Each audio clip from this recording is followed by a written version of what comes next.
Welcome friends. நம்ம இன்னைக்கு பார்க்க போகிற டாபிக் என்னன்னு பார்த்தீங்கன்னா how to bank statement reconciliation in Tally Prime. நம்ம டேலியில் எப்படி பேங்க் ஸ்டேட்மெண்ட்டை ரிகன்சிலேஷன் பண்ண போகிறோம் அதான் பார்க்க போகிறோம். டிஸ்பிளே அக்கௌண்ட்ஸ் புக்ஸ் லெஜர் வந்துடுறோம். நம்மளோட பேங்க் நேம் செலக்ட் பண்ணிக்கிறோம்.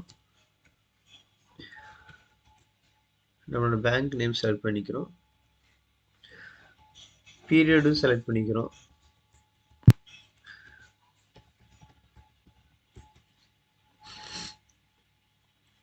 இப்போ வந்து பார்த்தீங்கன்னா நார்மலாக நம்ம பேங்க் ஸ்டேட்மெண்ட் இப்படி தான் வந்து டேலி பிரைம் வைப்போம். இந்த பேங்க் ஸ்டேட்மெண்ட்டில் இருக்கிற வேல்யூஸ் எப்படி ரிகன்சிலேஷன் பண்ணுறது அப்படின்னு சொல்கிறோம். ரிகன்சிலேஷன் எப்படி பண்ணுறோன்னு பார்த்தீங்கன்னா இங்கே ரைட் சைடுலேயே ஆப்ஷன் கொடுத்துருக்கோம். நமக்கு ரிகன்சில் அப்படின்னு சொல்லி ஒரு ஆப்ஷன் கொடுத்துருக்காங்க பார்த்தீங்களா. இதை கிளிக் பண்ணோம்னா இந்த மாதிரி இந்த பீரியடில் 1 நாள்லேருந்து 31/12 வரைக்கும் நம்ம எதெல்லாம் வந்து ரிகன்சில் பண்ண வச்சுருக்கோமோ அந்த என்ட்ரிஸ் எல்லாமே நமக்கு இந்த மாதிரி வியூ ஆகும். அது பார்த்தீங்கன்னா இப்போ வந்து பார்த்தீங்கன்னா பேலன்ஸ் அஸ் பர் பேங்க்குங்கிறது 0வாக காட்டுது. ஏன்னா இது வரைக்கும் நம்ம ரிகன்சிலேஷன் பண்ணவே இல்லை. எப்படி ரிகன்சிலேஷன் பண்ணுறதுன்னு சொல்ல பார்த்தீங்கன்னா இன்ஸ்ட்ருமெண்ட் டேட், இது வந்து இன்ஸ்ட்ருமெண்ட் டேட் நம்ம வந்து கொடுத்த டேட்டா இருக்கும். செக்கெல்லாம் கொடுத்துருந்தோம், இது வந்து கொடுத்த டேட்டா இருக்கும். பேங்க் டேட் அப்படிங்கிறது என்ன பார்த்தீங்கன்னா நம்ம ஸ்டேட்மெண்ட்டில் அந்த செக் கிளியர் ஆகிருக்கும் பார்த்தீங்களா, அந்த டேட்டா தான் இங்கே மென்ஷன் பண்ணணும்.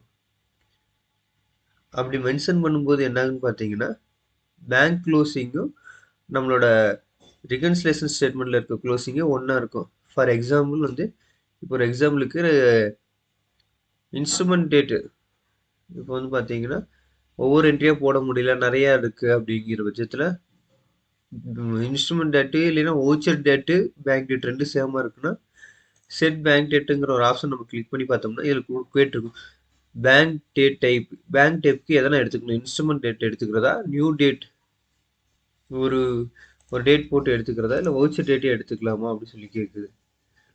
இப்போ ஒரு எக்ஸாம்பிள் ஓச்சர் டேட் டைப் பண்ணுறேன்னு வைங்களேன், இது ஃபுல்லாக வவுச்சரோட டேட் வந்துடும். இங்கே நம்ம வவுச்சர் டேட் இங்கே நம்ம மென்ஷன் பண்ணியிருக்கோம் பார்த்தீங்களா வவுச்சர் டேட்டு, இந்த டேட்டு ஃபுல்லாக இதில் எல்லாம் வந்துடும். இப்போ வந்து பார்த்தீங்கன்னா பேலன்ஸ் அஸ் பர் கம்பெனி புக்ஸில் 1/42/510, பேலன்ஸ் அஸ் பர் பேங்க்லேயே 1/42/510 ரெண்டு மேட்ச் ஆகிருக்க மாதிரி காட்டுது. ஏன்னா எல்லாமே இதாகிருச்சு, எல்லாமே வந்து ரிகன்சில் ஆயிடுச்சு, அதனால அந்த பேலன்ஸ். ஃபார் எக்ஸாம்பிளுக்கு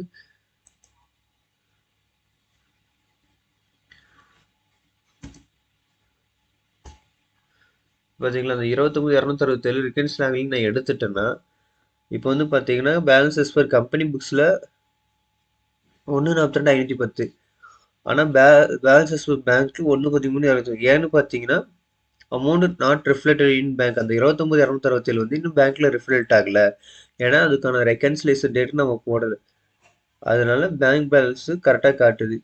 இந்த மாதிரி பேங்க் பேலன்ஸை ரிகன்சிலேஷன் பண்ணி நம்ம பார்த்துக்கலாம், டெய்லியும் கூட செக் பண்ணிக்கலாம்.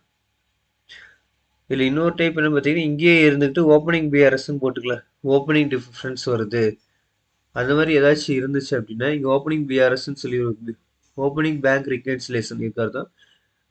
இதை கிளிக் பண்ணோம்னா எக்ஸப்ட் ஆஸ் கொடுத்துட்டு இன்ஸ்ட்ருமெண்ட் பேங்க் டேட் வந்து இன்ஸ்ட்ருமெண்ட் டேட்டை விட லோவாக இருக்கக்கூடாது அப்படின்னு சொல்லி சொல்லுது. ரீகன்சில் ஓப்பனிங் பிஆர்எஸ் கொடுத்துட்டு இந்த மாதிரி வந்துருச்சு. இப்போ வந்து பார்த்தீங்கன்னா ஓப்பனிங் பிஆர்எஸ் வந்து எஃபெக்டிவ் டேட் ஆஃப் ரிகன்சிலேஷன் 1/4/2022, இந்த டேட்டு கீழே தான் இருக்கணும், அதுக்கு மேலே இருந்துச்சுன்னா எடுத்துக்காது. ஃபார் ஓப்பனிங் பேலன்ஸ் மாதிரி தான் இதுவும். 31/3/22 கொடுத்துட்டு சம்திங் பர்டிகுலருங்கிறது நம்ம கொடுக்குறதா, ஓப்பனிங் இல்லை ஏதாச்சும் டெபாசிட்டா வித்ட்ராவலா இருந்து கொடுத்துட்டு செக்கா இந்த டைப்ஸில் செலக்ட் பண்ணிட்டு ரிமார்க்ஸ் கொடுத்துட்டு பேலன்ஸ் டெபிட்டா கிரெடிட்டான்னு கொடுத்தோம்னா அது வந்து இங்கே ரிகன்சிலேஷன் ஆயிரும். ஓப்பனிங் பிஆர்எஸ்லேயே அது ரிகன்சிலேஷன் ஆயிரும்.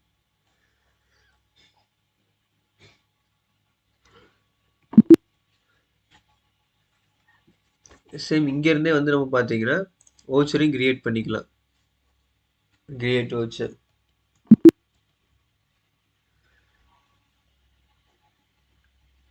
இப்போ பேங்க் ரிகன்சிலேஷன் பண்ணுறது எப்படின்னு சொல்லணும் ஃப்ரெண்ட்ஸ். பேங்க் ரிகன்சில் பண்ணுறது ரொம்ப ஈஸி தான். ஜஸ்ட் ஒரு 3 to 4 ஸ்டெப்ஸ் மட்டும்தான் இருக்குது.